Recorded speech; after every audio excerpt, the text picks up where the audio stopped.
Good morning student. और आज के सेशन में आप सभी का स्वागत है। और आज मुख्य परीक्षा के कॉपी का आज हम लोग डिस्कशन करेंगे, जो आप लोग हर दिन लिखते हो, एवरी सिंगल डे, हर दिन आप लोग लिख करके भेजते हो। और मैं सारे कॉपी का एक एक लाइन चेक करता हूँ। कुछ कॉपी में जहाँ फीडबैक देने की ज़रूरत होता है, मैं फ़ोन करके पर्सनली कैंडिडेट को बताता हूँ। जहाँ पे कॉपी बहुत अच्छा जा रहा है तो वहाँ पे हम लोग थोड़ा सा सोचते हैं चलो इसको और अच्छा करने देते हैं। बट जो आप कॉपी लिख रहे हो बहुत ही सही जा रहा है। अगर अंक देने की बारी आए तो मैं कभी कभी सोचने लग जाता हूँ कितना अंक दिया जाए। इतना भी अंक नहीं दे दूँ कि आप अभी से ही ओवर कॉन्फिडेंट हो जाओ और आप सोचने लगो तो अब तो परफेक्ट हो गए। परफेक्ट कोई नहीं होता है गाइज। होता क्या है ना कि देखो, संभावना बनी रहती है, कुछ ना कुछ उसमें संभावना बनी रहती है, और कुछ वैल्यू एडिशन और कुछ addition, extra addition, extra addition, extra addition. तो परफेक्ट कुछ नहीं होता है। संभावना हमेशा बना रहता है कि उसको और अच्छा कैसे करें, और अच्छा करें, मेरा आज का दिन कल से बेटर हो, मेरा कल का आंसर राइटिंग आज से बेटर हो। तो इसकी संभावना बनी रहती है और ये प्रयास जारी रखें स्टूडेंट। अगर हम बता दें कि आपका आंसर बिल्कुल परफेक्ट है, बहुत सही जा रहे हो, तो कहीं ना कहीं आप सुस्त हो जाओगे और एक भी सुस्ती पीछे कर देगा आपको। जो रेस है ना, उस रेस में आपको पीछे कर देगा। तो स्टूडेंट, आज के कॉपी का हम डिस्कशन करते हैं। और मुख्य रूप से जो पहला कॉपी है जो आज स्टैटिक्स है, तो स्टैटिक्स में कुछ लोगों ने बनाया है। तो स्टैटिक्स में अगर आपके पास टाइम है तो आप इस तरह की चीज़ें ज़रूर बनाइए वहाँ पे, और टाइम तो मिलेगा। अगर आप टाइम मैनेजमेंट करके चलेंगे तो आपके पास पर्याप्त समय मिल जाएगा स्टूडेंट इस तरह की चीज़ों को ड्रा करने के लिए। तो इस तरह की चीज़ों को आप ज़रूर ड्रा कीजिए, इससे आपका नंबर बढ़ेगा। और इस तरह ज़रूर आप एक एक चीज़ को डिनोट कीजिए और चीज़ों को बताइए, इससे आपका नंबर बढ़ता है स्टूडेंट। ओके, नेक्स्ट, ईयर ज़रूर बताएं आप, जो भी इसमें है ईयर को ज़रूर आप डिनोट करें, एक एक साल को आप ज़रूर बताएं अगर आप स्टैट का क्वेश्चन सोल्व करते हैं, ठीक है ना। कुछ चीज़ें ध्यान रखने लायक है स्टूडेंट। कहाँ पे गलती होता है? गलती क्या होता है ना कि जहाँ पे देखिए कंपनी, अब यहाँ पे कंपनी गलत लिखा हुआ है, तो एग्जामिनर का अगर नज़र गया तो ठीक है, बच गया तो बच गया। और अगर जहाँ नज़र जा रहा है, बार बार इस तरह का नज़र जा रहा है और बार बार कंपनी गलत लिख रहे हो आप, तो कहीं ना कहीं देखो होता कुछ नहीं कि नंबर पे आपका बहुत ज़्यादा प्रभाव आएगा, थोड़ा बहुत प्रभाव आएगा, बट कहीं ना कहीं ये सोचने में विवश करता है कि फिर यहीं पे वो वाली बात आ जाती है हिंदी मीडियम और इंग्लिश मीडियम की, ठीक है। तो जो चीज़ें दिख रही है, जो चीज़ें देख करके लिखना है, तो देखो अब यहाँ पे देखो आपने सही लिखा है कंपनी, ठीक है ना। तो ये सब चीज़ों पे छोटी सी चीज़ है, बट आपको थोड़ा थोड़ा ध्यान रखना है स्टूडेंट। ओके, देन किया गया, उन्होंने एक एक चीज़ को बताया है कंपनी, फिर करें कंपनी मिस्टेक किया उन्होंने, कंपनी बी द्वारा लाभ प्रतिशत इतना, ठीक है। अगेन गुड, एक एक चीज़ को डिनोट किया, जगह ले के स्पेस ले करके आप स्टैटिक्स को सोल्व करो। कोई ज़्यादा जगह की ज़्यादा आपको कमी नहीं है, जगह आपके पास सफिशिएंट है, तो आप जितना स्पेस ले सकते हो स्टूडेंट, पूरा स्पेस ले करके आप सोल्व करें, ठीक है। उसके बाद नेक्स्ट देखते हैं कॉपी। नेक्स्ट कॉपी में yes, next pages, good, space लेके बनाया है आपने, एक एक चीज़ डिनोट किया है तो सही है। उसके बाद स्टूडेंट आते हैं नेक्स्ट कॉपी पे।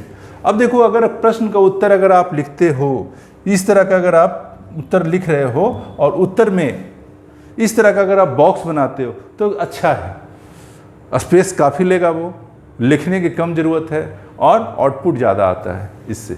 अब ये देखो आउटपुट कैसे ज़्यादा आता है, ये देखो यहाँ पे आपने एक लगभग एक पेज से थोड़ा सा कम लिया है और चीज़ें एक एक चीज़ रिफ्लेक्ट हो रहा है। जो चीज़ें बताना चाहते हैं और निहित जो विवादित मुद्दा है भारत और चीन के बीच में, वो मुद्दा को आपने बताया है यहाँ पे। चीन पाकिस्तान इकोनॉमिक कॉरिडोर, ठीक है। उसके बाद उधर आतंकवाद, दलाई लामा वाला इशू है ना, वन बेल्ट वाला इशू, देन नदी जल विवाद। नदी जल विवाद, अब देखो यहाँ पे किसी ने लिखा है, उत्तर लिख के भेजा है, और बर्तनी मिस्टेक, देखो हिंदी मीडियम में सबसे ज़्यादा जो गड़बड़ होता है ना, वो बर्तनी में ही होता है। और नदी, यहाँ पे नदी जल विवाद, नदी गड़बड़ लिखा है इन्होंने, तो नदी सही होगा, दीर्घई होगा, ठीक है। बाकी चीज़ें आप सही लिख रहे हो, ओके। देन दलाई लामा और तिब्बत, दलाई लामा और तिब्बत ने अपने वर्तमान निवासन के समय एक सरकार का गठन किया था जो वर्तमान में भी बिना किसी वास्तविक अधिकार के, अब बिना किसी गलत है, बिना आपने स्पेलिंग मिस्टेक किया है, एरर है, इसको सुधारिए आप, ठीक है ना, ये हर सही होगा, इसको सुधारिए। बाकी कंटेंट आपका बहुत सही है, कंटेंट पढ़ने में ठीक लग रहा है, चीज़ें ठीक लग रहा है, और जहाँ पे आपका मेन चीज़ें दर्शाना चाहते हो, जैसे में थैंक यू इंडिया, ठीक है ना, इसको आपने अंडरलाइन किया तो एग्जामिनर का नज़र सबसे पहले इस पर जाता है, अंडरलाइन वाले चीज़ों पे। Okay student, then next, Bharat और चीन के बीच वर्तमान मुद्दे क्या हैं, ठीक है। तो ये क्वेश्चन जो था, भारत और चीन में दो पड़ोसी पक्ष विपक्ष, दो उभरती शक्तियां हैं, दोनों के बीच में लंबी सीमा रेखा है। ओके, देन भारत और चीन का युद्ध जो भारत सीमा विवाद के रूप में भी जाना जाता है, चीन और भारत के बीच 1962, अब यहाँ पे देखो 1962 लिखा है, कटिंग लिखा है, पढ़ने में स्पष्ट होना चाहिए, जो भी लेटर लिखिए स्पष्ट होना चाहिए। 1962 में युद्ध हुआ था, उसके बाद विवादित हिमालय सीमा युद्ध एक बहाना था, लेकिन कई मुद्दों का सामना, कई मुद्दों सामने उभर कर सामने आई है। अब यहाँ पे देखो उभर कर सामने आई है, उसके बाद इन्होंने क्या किया, यहाँ पे प्रश्नवाचक चिन्ह दे दिया है, जबकि यहाँ पे प्रश्नवाचक चिन्ह की जरूरत बिल्कुल नहीं है। याद रखना, कहाँ पे प्रश्नवाचक चिन्ह पड़ेगा, कहाँ पे विस्मय बोधक चिन्ह पड़ेगा, कहाँ पे कॉमा पड़ेगा, कहाँ पे फुल स्टॉप पड़ेगा। ये बातें बहुत छोटी छोटी है स्टूडेंट, बट ये इसका बहुत बड़ा मायने है। मैंने पहले ही बताया है आपको कि देखो, प्रयास करें आप कि सेंटेंस जो होता है मेंस एग्जाम में वो छोटे छोटे बनाएं। लंबा सेंटेंस खतरे से खाली नहीं है, वो कभी कभी अर्थ का अनर्थ भी बना देता है, और कभी कभी जब आप उत्तर लिखते हैं तो आपको भी उत्तर लिखते लिखते क्या होता है, लिखना चाहते हैं कुछ और लिखा जाता है कुछ और। लास्ट में अपना उत्तर जब पढ़ना होता है तो लगता है खुद से कितना लंबा हो गया और इसका अर्थ भी खराब हो गया। तो ये काम नहीं करना है स्टूडेंट। अब यहाँ पे आपने प्रश्नवाचक चिन्ह दे दिया है, अब एग्जामिनर क्या समझेगा, ठीक है। तो ये सब चीज़ों से आप बचिए स्टूडेंट। ओके, देन नेक्स्ट देखते हैं, आगे देखते हैं। ओके, अब दो देशों के बीच में जो सीमा है, ओके, सीमा इस तरह का, दो देशों के बीच में सीमांकन उन्होंने बताया है, परिसीमन बताया है, इस तरह करके कॉपी में, गुड। उसके बाद नेक्स्ट कॉपी देखते हैं। नेक्स्ट कॉपी में उन्होंने इस तरह की चीज़ें दर्शाया है, ठीक है, इन्होंने अच्छा लिखा है, गुड। बट एक चीज़ ध्यान रखना स्टूडेंट, इस तरह में जब भी इस तरह की चीज़ें आप डिनोट करते हो, चीज़ों को बताते हो, थोड़ा स्पष्ट रखना और क्लियर रखना और साफ सुथरा रखना कॉपी में, ज़्यादा घिच-पिच करके मत लिखना। अब इस तरह करके, इस तरह आड़ा तिरछा लाइन दे करके एक कहीं न कहीं दिखाता है कैजुअल, दिखाता है कैजुअल बिहेवियर दिखाता है। तो कैजुअल बिहेवियर से आपको मुख्य परीक्षा के उत्तर लेखन के कॉपी में बहुत बचना है स्टूडेंट। तो इस तरह के कैजुअल बिहेवियर दे करके आप ABCD ऐसे करके नहीं दिखा सकते, चंद्रमा बना दिया, कभी धनुष बना दिया, कभी कुछ बना दिया। देखो ठीक लगता है, जब क्रिएटिविटी भी ज़्यादा हो जाता है ना तो वो कहीं न कहीं नुकसानदेह हो जाता है। तो क्रिएटिव रहना है कॉपी में, लेकिन इतना भी क्रिएटिव नहीं रहना है कि स्केल पार कर जाना है, ठीक है। तो ये सब चीज़ों का ध्यान रखें स्टूडेंट। ओके, अच्छा लिखा है इन्होंने, जिनकी भी कॉपी है, कंटेंट अच्छा है, तो इस तरह आप लिख सकते हो, जगह ले लेके लिख सकते हो, स्पेस लेकर के, पैराग्राफ एकदम सही लिखा है। PTO यहाँ पे लिखा हुआ है, PTO प्लीज टर्न ओवर। देखो ये कहीं नहीं कहीं PTO लिखने से क्या होता है, कुछ लोग का मानना है कि इसको देन लिखना भी चाहिए, कुछ लोग का मानना है कि इसको PTO लिखने की ज़रूरत नहीं है। सिंपल PTO है ना, PTO P.T.O लिख सकते हैं, कोई इशू नहीं है। PTO के साथ कोई स्माइल का फेस नहीं बनाना है, किसी तरह का कोई सिंबल नहीं बनाना है, सिर्फ PTO, ठीक है। नहीं भी लिखते तो चलेगा, लेकिन कहीं ना कहीं PTO लिखने से प्रोफेशनल लुक बनाता है और कहीं लगता है बंदा दूसरे का केयर कर रहा है। तो अगर आप PTO लिखते हो तो एग्जामिनर का काम थोड़ा आसान करते हो, है ना, कि सर प्लीज़ आगे भी देखिए, प्लीज टर्न ओवर, ठीक है। देन नेक्स्ट अगली कॉपी देखते हैं। व्यक्ति बेरोजगारी, भुखमरी, स्वस्थ एवं व्यक्तिगत इच्छा को पूरा करने हेतु किसी आतंकवादी संगठन या लूटपाट आदि घटनाओं को अंजाम देता है। अब यहाँ पे देखो इन्होंने क्या किया है स्टूडेंट, जो मैं फिर मना किया, फिर विस्मय बोध है चिन्ह दे दिया है। अब फिर बोलते हैं कि हिंदी मीडियम वालों को सर अंक नहीं मिलता है, हिंदी मीडियम वाले IAS में फेल हो जाते हैं, हिंदी मीडियम वाले BPSC में पीछे हो जाते हैं, रैंक नहीं आ पाता है। रैंक क्यों नहीं आ पाता स्टूडेंट, वो आप पकड़िए। वो गलतियाँ, वो मिस्टेक पे अगर आपका कमांड हो गया ना, तो ये चीज़ें तो बहुत आम, और फिर मालूम होगा हिंदी बहुत ऊपर तक लेके जा सकते हैं आप। और ये भी संभावना है कि आप इंग्लिश से भी आगे निकल जाएं। अब कोई भाषा छोटा तो नहीं है, कभी हिंदी आगे कर लिया, कभी इंग्लिश आगे कर लिया, नहीं, कम से कम रिजल्ट में ये दिखे आपका कि इंग्लिश ठीक है तो हिंदी भी कम नहीं है। और हिंदी में देखो, हिंदी में कहीं ना कहीं अपनापन दिखता है, हिंदी में कहीं ना कहीं प्यार है, हिंदी में कहीं ना कहीं मिठास है। हिंदी में आप जितना अच्छा से अगले को समझा सकते हो, इतनी शक्ति है हिंदी मीडियम में कि जितना आप अगले को समझा सकते हो उतना इंग्लिश वाले भी समझा नहीं सकते।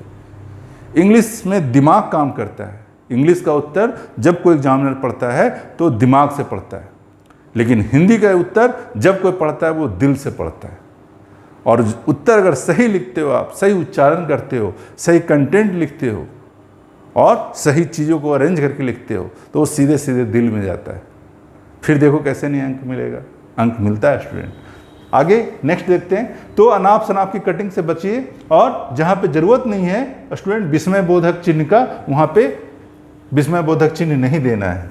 ओके, ठीक है, ओके, सही लिखा है आपने। अब तो कटिंग, इनके कॉपी में कटिंग थोड़ा ज़्यादा होता है, तो आप जिनका भी कॉपी है आप इसको थोड़ा कटिंग अवॉइड करो। कटिंग कैसे अवॉइड होगा? लिखने के पहले आप एक बार दिमाग में फ्रेम बना लो, या सोच के लिखोगे ना तो लिखाएगा अच्छा से, और बिना सोचे लिखोगे तो फिर लगेगा कि गलत हो गया। तो कटिंग वटिंग से आप अवॉइड करिए स्टूडेंट, ठीक है, ओके। देन नेक्स्ट आगे बढ़ते हैं। भुखमरी सुधारात्मक कार्य इस तरह से, गुड। अंडरलाइन किया इन्होंने, नागरिक समाज, सरकार, एनजीओ, ट्रस्ट, ठीक है ना। कुछ लोगों का कहना है सर हिंदी मीडियम में हम स्टूडेंट हैं, हिंदी मीडियम में कॉपी लिखते हैं और कहीं पे वर्ड आ गया एनजीओ, तो क्या करें सर, इसको इंग्लिश में लिखें या हिंदी में लिख दें एनजीओ? तो देखो दो बातें हैं स्टूडेंट, अगर आप एनजीओ आ जाए तो आप एनजीओ ऐसे करके भी लिख सकते हो, है ना, कैसे, ऐसे करके भी लिख सकते हो, NGO,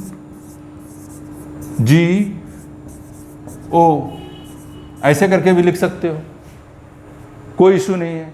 लेकिन अगर आप इंग्लिश में भी लिख सकते हो एनजीओ तो ऐसा कोई इशू नहीं है, एग्जामिनर को समझ में आना चाहिए। आप ऐसे करके लिखिए चाहे ऐसे लिखिए, अब पाप थोड़े है। अगर आप हिंदी मीडियम के स्टूडेंट हैं और कहीं पे ट्रस्ट लिखा गया तो ट्रस्ट लिख दिया आपने इंग्लिश में, तो आप कहोगे सर मेरे से गलती हो गया, अब तो एग्जामिनर नंबर काट लेगा, बुखार छूट जाएगा। ऐसा कोई दिक्कत नहीं है। अगर कहीं कहीं पे एनजीओ, ट्रस्ट, मेन यहाँ मकसद क्या है? यहाँ मकसद है एग्जामिनर को समझा देना, एग्जामिनर को बता देना कि जो पूछा जा रहा है हमने लिखा है कॉपी में। ओके स्टूडेंट, तो इस सब चीज़ों से आपको घबराना नहीं है।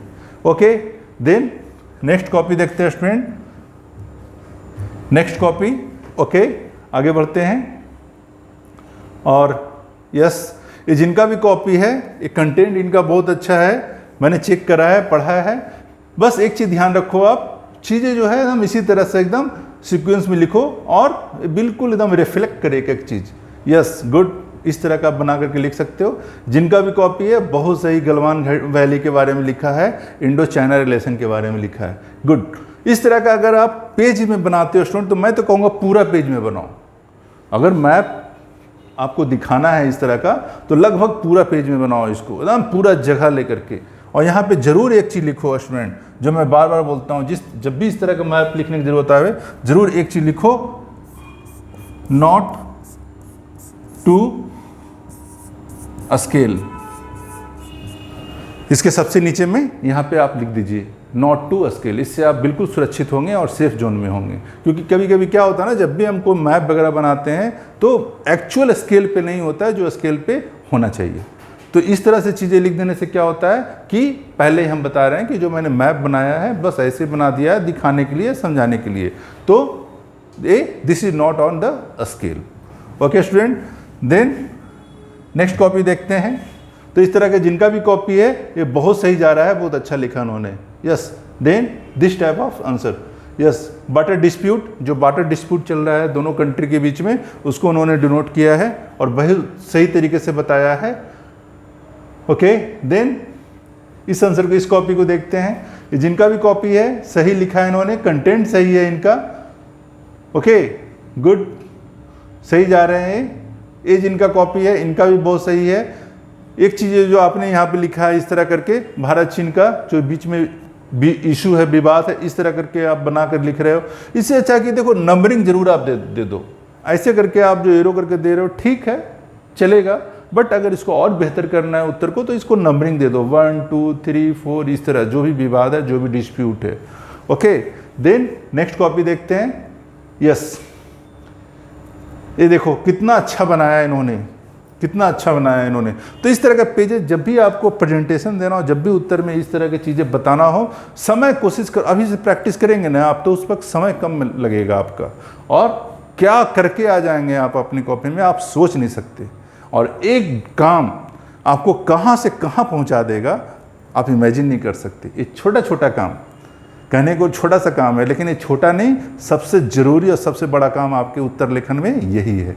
और ये काम कौन करता है? अधिकारी करता है। लिखता कौन है? लिखता है स्टूडेंट, लेकिन सोचता कौन है इस लेवल पे, जब आप एक लेवल ऊपर उठ जाएंगे।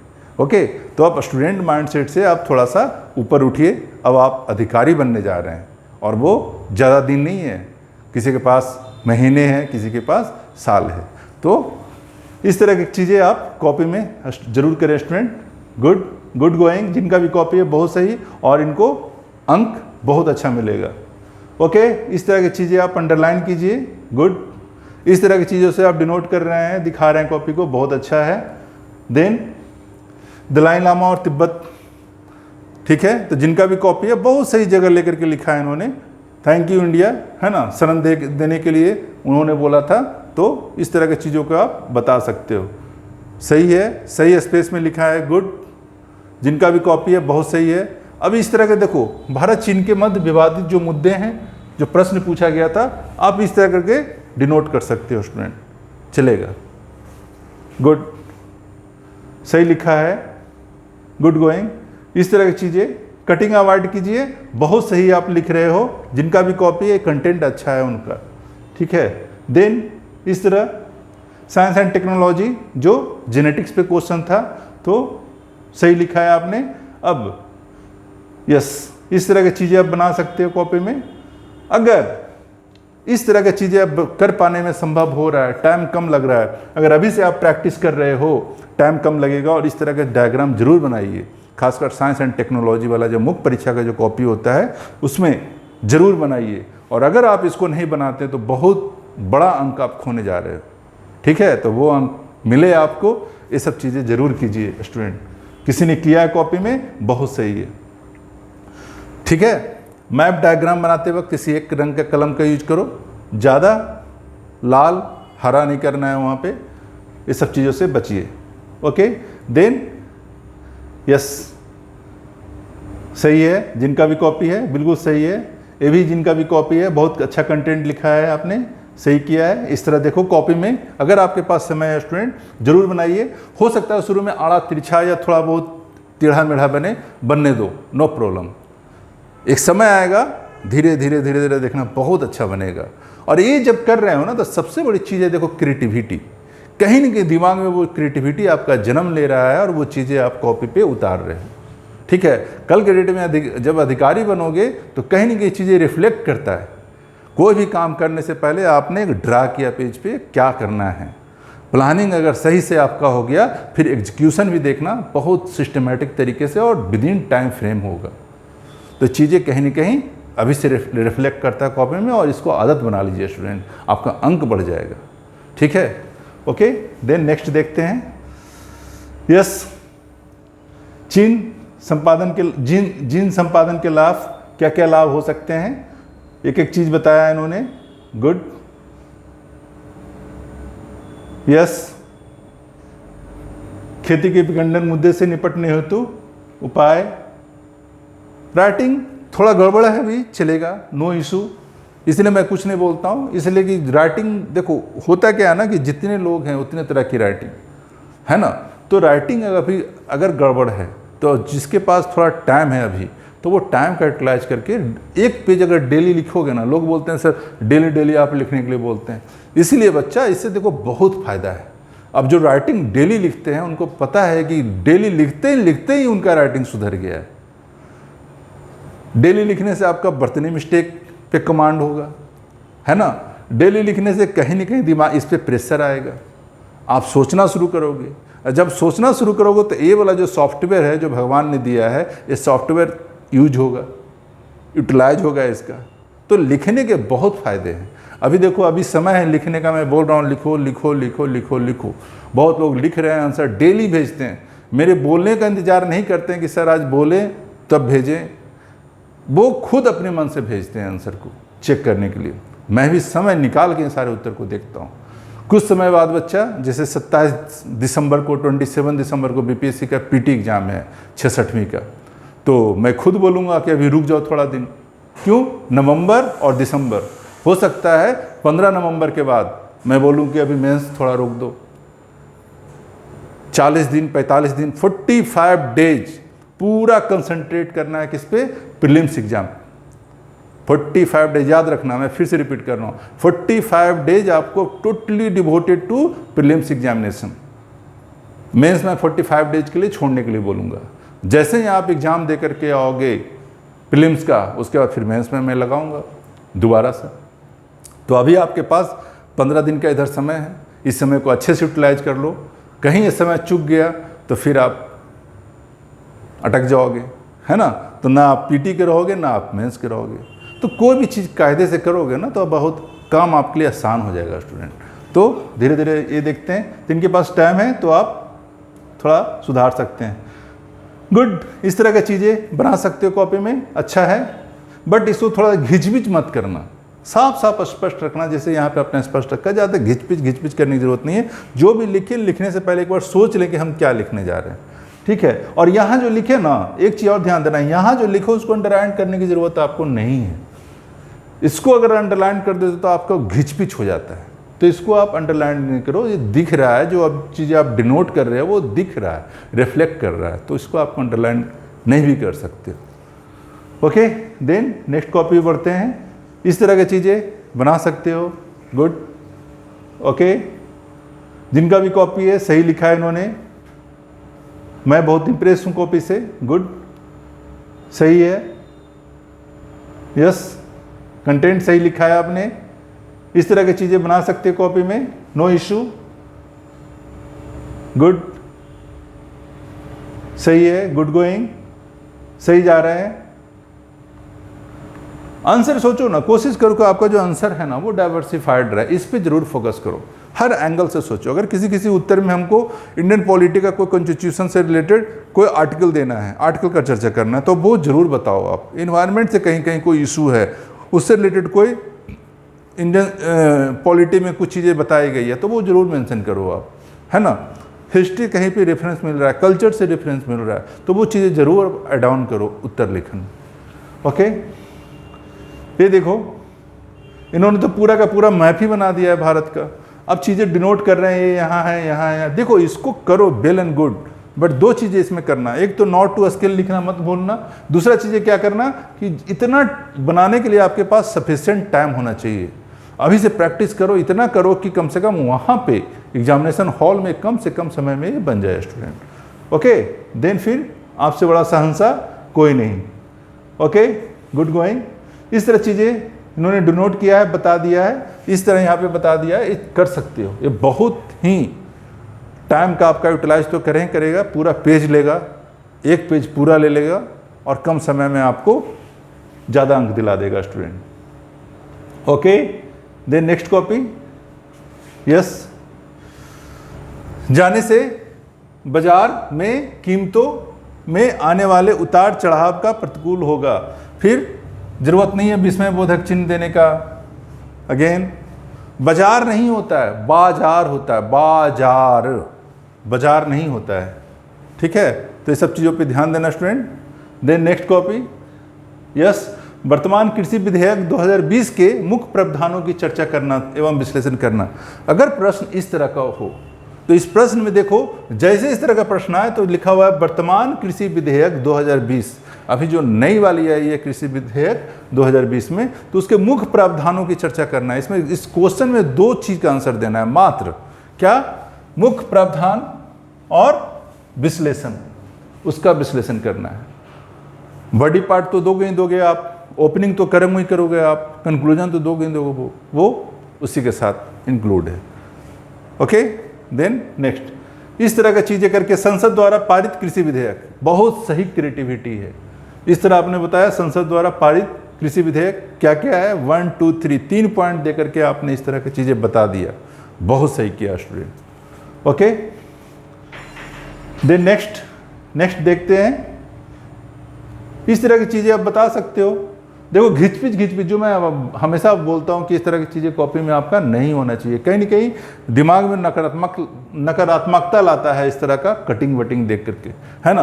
तो कहीं नहीं, जब ये मैप देख रहे हैं तो कहीं ना कहीं बगल में जो चीज़ें हैं वो कहीं न से कहीं आ जा रहा है, जैसे कहीं से गुजर रहे हैं। कितना भी सुंदर अगर बगीचा हो और बगीचा के बगल में अगर कूड़ेदान हो, समझ रहे हैं बात को, कितना भी सुंदर बगीचा है जो आपने यहाँ पे बनाया है और उसके बगल में कूड़ादान हो जहाँ से स्मेल आ रहा है, तो कहीं ना कहीं इसको इम्पैक्ट करेगा, आप जल्दी भागना चाहेंगे।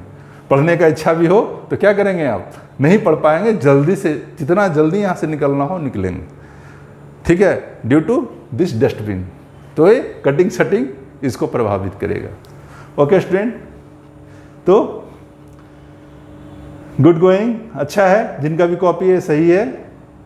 ए जो कॉपी लिख रहे हैं बहुत सही लिख रहे हैं, इनका उत्तर रेगुलर आता है, मैं पढ़ता हूँ, अच्छा है, इतना स्पेस लें, कंटेंट अच्छा रखें और चीज़ों को बस यही लिखना है, वहाँ पे जाकर के बस इशू को अच्छे से निभा देना, ठीक है। ये सही है, इनकी भी चीज़ें सही है, जो लिखते हैं डेली कॉपी भेजते हैं, इनका भी डेली कॉपी आता है, सही कंटेंट है, एक एक चीज़ को डिनोट कर रहे हैं, गुड, यस। इनका कॉपी में कटिंग सेटिंग होता है, नो इशू, समय लगेगा बच्चा, थोड़ा ठीक करो इसको, ठीक है। जैसे गन्ने के बारे में बोला गया था कि गन्ने का जो ज़्यादातर मिलें जो है साउथ भारत में ट्रांसफ़र हो रही है उत्तर भारत से, और बिहार के संदर्भ में इसका उत्तर लिखना था।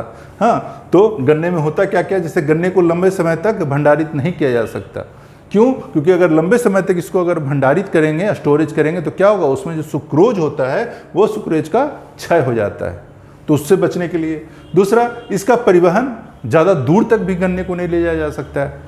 अगर एक स्टेट है तो एक स्टेट से अगर दूसरे स्टेट ले जाए तो उतना परिवहन शुल्क जितना लग जाएगा, गन्ना है 4 रुपये का और मालूम हुआ 40 रुपये उस पर खर्च आ गया, तो ऐसा भी नहीं होना चाहिए। तो उसको निकट के किसी फैक्ट्री में ले जाए जहाँ पे शुगर मिल हो, है ना, तो इसको ज़्यादा दूर तक परिवहन भी नहीं किया जा सकता। और इन सभी कारणों से चीनी मिलों की स्थापना गन्ना उत्पादक क्षेत्रों के आसपास ही की जाती है। उसके बाद क्या होता है, जो होता है ना, गन्ना जो होता है वो उसके अंदर जो लिक्विड होता है वो सूखने की भी संभावना ज़्यादा रहता है, जिसकी वजह से ज़्यादा दिन तक उसको स्टोरेज भी नहीं किया जा सकता। तो ये सब चीज़ों को आप एकदम बिल्कुल छोटा छोटा जो मैंने बताया बाग वैसा ही आपने लिखा है, तो छोटा छोटा बाग का प्रयोग कीजिए, आपका उत्तर पढ़ने में अच्छा लगेगा और देखने और सुनने में भी अच्छा लगता है। ओके स्टूडेंट, इस तरह की चीज़ें। अभी देखो ये जो कॉपी लिखा है आपने, लिखते जा रहे हैं, अब पैराग्राफ यहाँ से चेंज करने की क्या ज़रूरत है, यहाँ से मैंने बोला है पैराग्राफ चेंज करने, नहीं बोला है। आप यहाँ से पैराग्राफ सबसे लास्ट से क्यों चेंज कर रहे हो, बहुत अगर करना है पैराग्राफ तो मिडल ऑफ द पेज यानी मिडल ऑफ द लाइन यहाँ से आप चेंज करें पैराग्राफ, या तो शुरू का 2 लेटर 2 शब्द छोड़ करके तीसरा शब्द लिखें। यहाँ से पैराग्राफ चेंज नहीं होता है स्टूडेंट, इससे बचिए आप, है ना, ये माइनर मिस्टेक है, इसको अगर आप ध्यान रखेंगे तो आपका कॉपी अच्छा हो जाएगा। यस, इनका भी कंटेंट अच्छा होता है, बस इनका जो होता है लाइनिंग वाइनिंग थोड़ा सा टेढ़ा मेढ़ा ज़्यादा होता है, जो कभी कभी पढ़ने की क्षमता को घटा देता है। तो इस तरह की चीज़ें से थोड़ा बचिए स्टूडेंट। गुड, इनका भी कॉपी अच्छा होता है। टीआरपी का जो आया था, टीआरपी इशू, आप टीआरपी इशू को इस तरह बता सकते हो, है ना, हाउ टू कैलकुलेट टीआरपी, कैसे टीआरपी को कैलकुलेट कर सकते हैं, तो ये तरीका इस तरह से बता सकते हो स्टूडेंट। गुड, इस तरह करके भी चीज़ों को आप बता सकते हो, अच्छा है। ओके, देन इस तरह जगह लेकर के आप लिख रहे हो, वेरी गुड, अच्छा है। ये कॉपी भी, यस, ये कॉपी भी नियमित तौर से आता है, मैं पढ़ता हूँ। लाइन वाले पेज को आप अवॉइड कर दीजिए अभी से, जितना जल्दी आप अवॉइड कर सकते हैं। रूलिंग पेज को, सादे पेज पे आइए स्टूडेंट, इससे आपका सही हो जाएगा। हाँ, इस तरह का आप डायग्राम बना के चीज़ों को बता सकते हो, कहीं ना कहीं क्रिएटिविटी दिखाता है और दूसरे लोग का भी इससे उत्तर लेखन धीरे धीरे सुधरेगा। तो मुख्य परीक्षा जो लोग नहीं लिख रहे उत्तर लेखन, मैं उनसे फिर बोलूँगा स्टूडेंट, मुख्य परीक्षा का उत्तर लेखन लिखना अगर अभी तक नहीं किए हो शुरू तो कर दो। होगा क्या ना कि जब अभी प्रीलिम्स देंगे आप 27 दिसंबर का, और 15 दिन के बाद तो 45 डेज पूरा का पूरा कंसंट्रेशन आपका एग्जाम पे रहेगा। फिर तो आप मुख्य परीक्षा का आप उलट के भी नहीं देखोगे। फिर जो लोग अभी लिखे हैं और अभी मेहनत किए हैं उनका मेहनत खाली नहीं जाएगा। कैसे? हर चीज़ का जो अभी किए हो उसका फल मिलेगा। तो एक कहीं ना कहीं इनको विश्वास रहेगा, इनके अंदर कॉन्फिडेंस है कि मैंने लिखा हुआ है। तो एक कल के डेट में जब इनका पीटी दे के आएंगे और फिर मेंस लिखने का प्रैक्टिस होगा तो इनको इतना तो जरूर होगा एहसास कि हमने लिखा है, हम एक एक बारीकी से परिचित हैं, कैसा भी प्रश्न आ जाए हम उसका उत्तर लिख देंगे। क्योंकि इतना क्रिएटिविटी भरा हुआ है इनके अंदर कि ये नहीं घबराएंगे। और जो अभी उत्तर लेखन नहीं कर रहे हैं उनको, उनके साथ क्या होगा, प्रीलिम्स तो ठीक हो जाए, भगवान करे अच्छा जाए, प्रीलिम्स गड़बड़ हुआ तो कहीं नहीं रहेंगे, ना प्रीलिम्स के रहें ना वो मेंस के रहें। तो कम से कम एक काम तो साधो। अभी कहा भी जाता है ना, कहावत है कि जो शांति के समय में पसीना बहा लेता है, जो शांति के समय में पसीना बहा लेता है वो युद्ध की मैदान में, लड़ाई के मैदान में खून बहने से उसका बच जाता है। यही काम तो करना है। इन्होंने क्या किया, शांति के समय में पसीना बहाया। अब जब पीटी अच्छा जाएगा इनका तो इनका लहू नहीं बहेगा, अब ये शांति से अपना काम करेंगे और सफलता के बहुत निकट पहुंच जाएंगे। ठीक है, तो यही काम करना स्टूडेंट। All the best. फिर मिलते हैं नेक्स्ट डिस्कशन में।